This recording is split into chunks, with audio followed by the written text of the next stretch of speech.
સુરતના ન્યૂ કતારગામ વિસ્તારમાં વરિયાવ ખાતે જે બાળક કેદાર નામનું બાળક જે ગટરમાં પડી ગયું હતું, આજે બીજા દિવસે પણ બાળકની કોઈ ભાળ મળી નથી.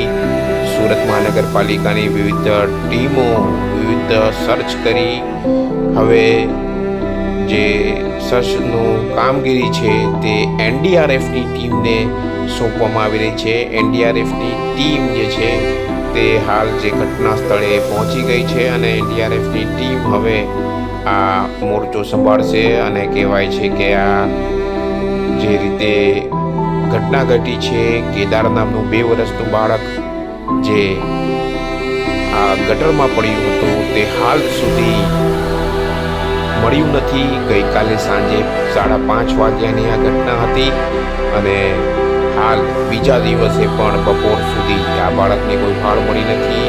સુરત મહાનગરપાલિકાના વિવિધ ખાતાના અધિકારીઓ ત્યાં ઉપસ્થિત હતા, પણ હાલ ડ્રેનેજ વિભાગના જો સિનિયર અધિકારીઓ ઉપસ્થિત રહ્યા હોત અને જો રિટાયર અધિકારીઓની પણ મદદ લેવાઈ હોય તો તેઓ ચોક્કસપણે આ ગટરોના પ્લાન કે તેની વ્યવસ્થા સમજાવી શકશે. પણ જેને લઈને આમ જેમ રેસ્ક્યુ ઓપરેશનમાં મોડું થઈ રહ્યું છે, બાળકની ભાળ નથી મળી રહી, ત્યાં સ્થાનિકો છે તે હવે વિરોધ પર ઉતરી ગયા છે.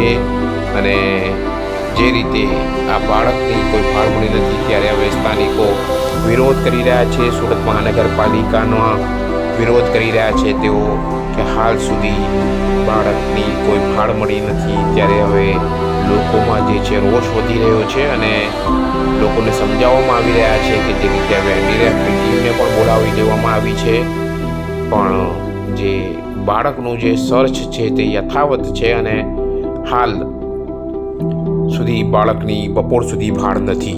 ત્યારે હાલ સૌ કોઈની નજર હવે એનડીઆરએફની ટીમ પર છે કે તેઓ શું આ બાળકને શોધી શકશે કે કેમ. કેમેરામેન સાબિર અલી સૈયદ સાથે કાદિર શેખ, કર્તવ્ય ગુજરાત ન્યૂઝ, સુરત.